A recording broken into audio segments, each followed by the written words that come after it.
Um dos hospitais de Xangai alertou a equipe que todos devem se preparar para uma batalha trágica contra a Covid neste fim de ano.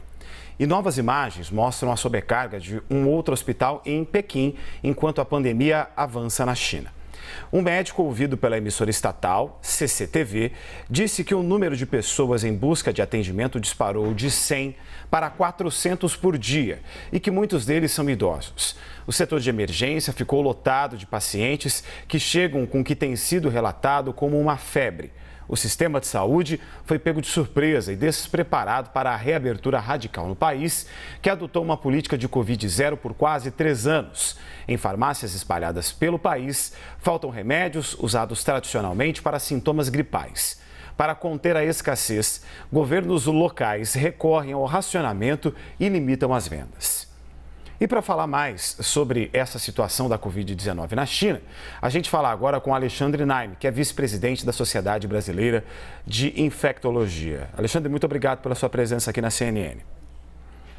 Muito bom dia, Jairo. Muito bom dia a todo mundo que está acompanhando a CNN. Bem, Alexandre, a gente fica muito preocupado quando notícias como essa chegam da China, porque a gente sabe, lá foi o epicentro da doença durante muito tempo.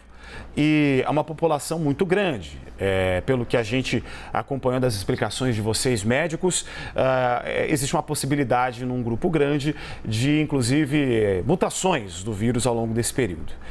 Qual o nível de preocupação que nós temos que ter, por exemplo, aqui no Brasil, onde nós temos boa parte da população, inclusive idosa, já com o esquema vacinal avançado, diferentemente do que se questiona na China, onde os idosos, por exemplo, que são um grupo de risco, têm uma porcentagem menor de vacinação, um pouco mais de 40%. Se tem uma coisa que ficou muito claro nesses 3 anos de pandemia, vamos completar já o 3º ano de pandemia, é que o que acontece na China não fica na China. E o que nós estamos vendo é uma taxa de transmissão extremamente alta.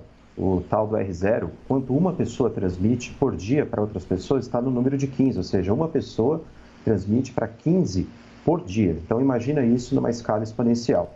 E o grande problema foi essa mudança radical de política.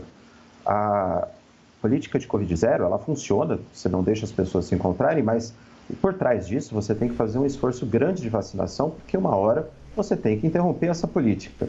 E se estima que na China haja 130 milhões de idosos que não foram vacinados ou foram vacinados sem booster, ou seja, fizeram só as 2 doses iniciais, não fizeram a dose de reforço. 40 milhões desses 130 milhões não tiveram nenhuma dose da vacina. Então, a estratégia de abrir a política de Covid-0 sem ter a população idosa vacinada é uma estratégia kamikaze. Estimativas apontam que cerca de 1 a 2 milhões de óbitos são esperados se nessa população idosa não for vacinada ou não for colocada em isolamento. E quanto mais o vírus circula, mais a chance de novas variantes. A gente tem que lembrar que quando houve grande circulação do vírus no Reino Unido, surgiu a variante alfa. Depois a mesma coisa com a beta na África do Sul, a gama aqui no Brasil, depois a delta na Índia, finalmente a ômicron novamente na África. Então, essa situação de grande taxa de transmissão pode levar ao surgimento de uma variante mais transmissível.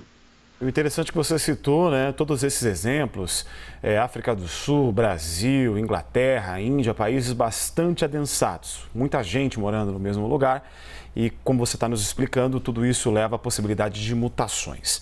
A gente também sabe que hoje a China é a grande fábrica do mundo. De lá tem todo tipo de insumo, por exemplo, da área de saúde, desde o IFA, que foi utilizado aqui no Brasil, por exemplo, para a produção de vacinas, a tudo outras coisas que a gente pode imaginar, máscara, enfim. Uma situação como essa pode trazer algum tipo de problema aqui para o nosso país ou outras partes do mundo, uma vez que, como a gente estava até explicando na reportagem, remédios para sintomas gripais já estão faltando nas farmácias chinesas e isso pode levar a um aumento do consumo desses materiais internamente, o que faria forçosamente o governo a deixar de exportá-los? A China é o maior produtor de insumos médicos, quer sejam insumos não medicamentosos, como por exemplo ventiladores mecânicos, tubos de intubação, seringas e agulhas, passando por antibióticos, sedativos e medicações em geral.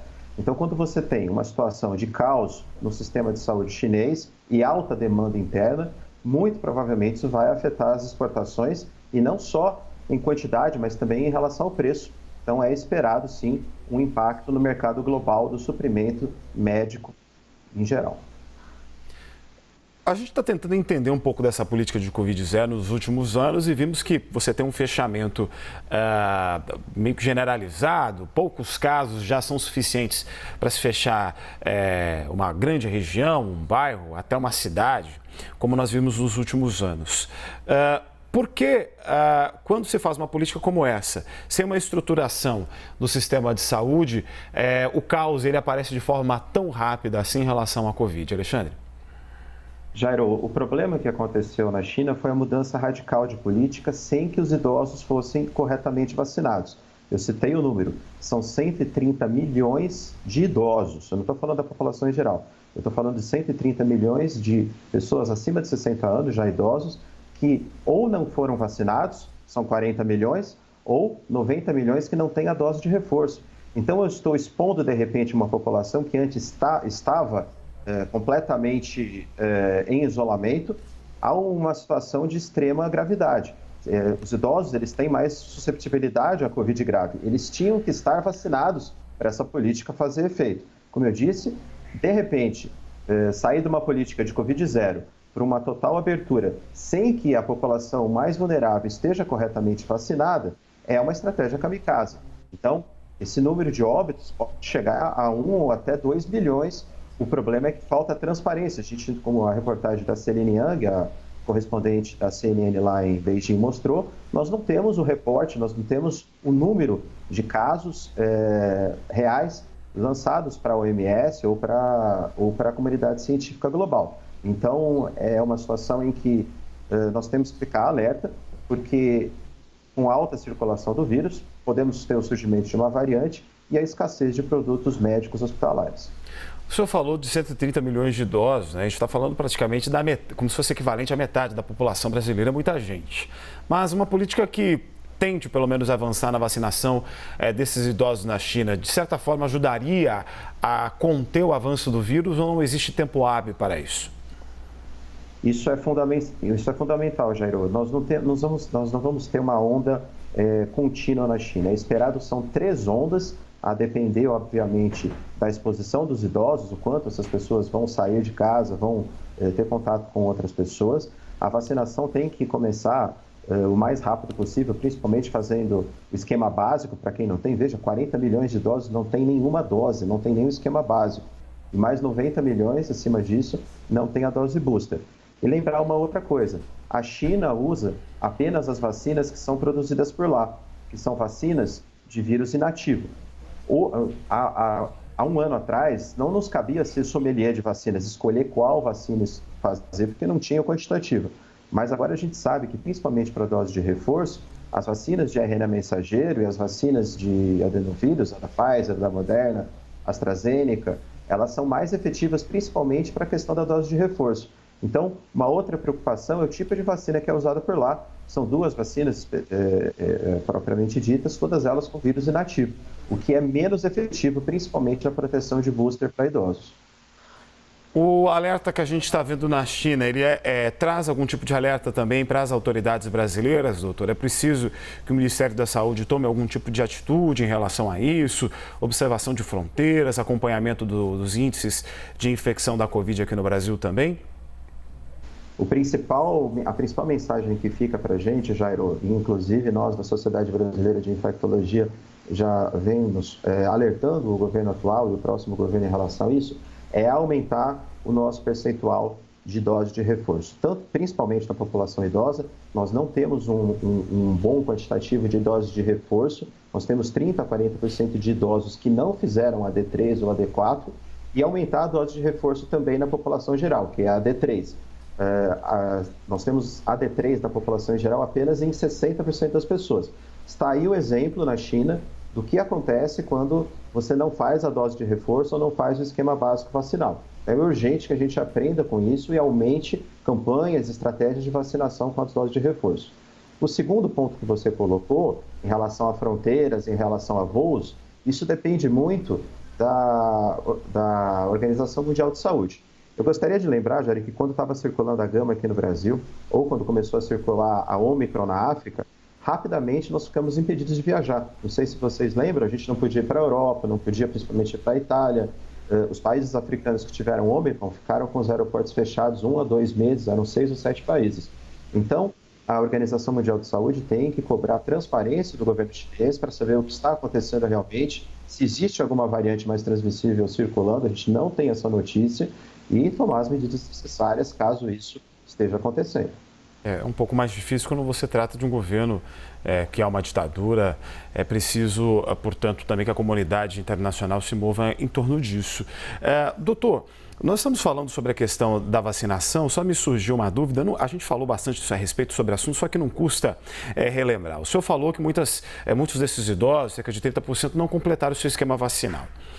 Quando nós tivemos as primeiras pessoas a serem vacinadas aqui no Brasil, os primeiros idosos, lá em 2021, na época a gente via um total desespero da sociedade, que via números gigantescos de mortes, principalmente dessas pessoas que faziam parte dos grupos de risco, a incluir os idosos. E aí nós tivemos uma movimentação por parte das autoridades e também da população em busca das vacinas.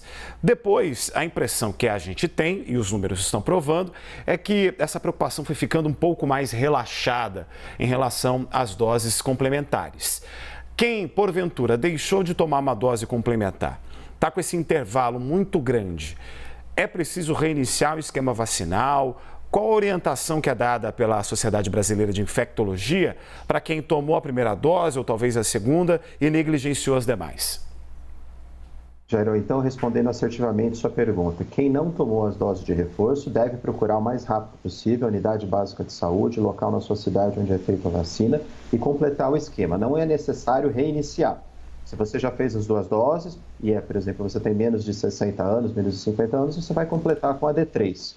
Ou se você é idoso, se você já tem mais de 60 anos, você faz a D3, se você não tiver, ou a D4, que já está disponível para essa população. Então, você não precisa recomeçar o esquema. E lembrar esse exemplo que nós estamos vendo na China. As vacinas são, muitas vezes, vítimas do próprio sucesso. Devido a toda a vacinação que o Brasil fez, apesar do atraso inicial na compra de vacinas, apesar de a gente ter começado um pouco mais tarde do que deveria, nós conseguimos bloquear a transmissão da variante Delta aqui no Brasil em meados do ano passado, que afetou vários países, mas não aqui, porque nós estávamos vacinando naquele momento. E quando os casos caem, baixa a percepção de risco da população. A pessoa fala, poxa, mas não está tendo casos, os casos estão sendo leves. Isso não pode acontecer, principalmente nas populações mais vulneráveis. Então fica o apelo, fica aí o exemplo que está acontecendo na China, uma grande parte da população idosa não vacinada, inclusive não vacinada com booster, e sofrendo aí o caos na saúde pública. Nós não queremos ver isso aqui de novo no Brasil, portanto, procure o seu posto de saúde mais próximo se você não tem a sua dose de reforço feita. Responsabilidade de todos. Doutor, muito obrigado pela sua entrevista. Conversamos com Alexandre Naime, vice-presidente da Sociedade Brasileira de Infectologia. Um bom dia. Bom dia, Jairo, a todo mundo que está acompanhando a SNN.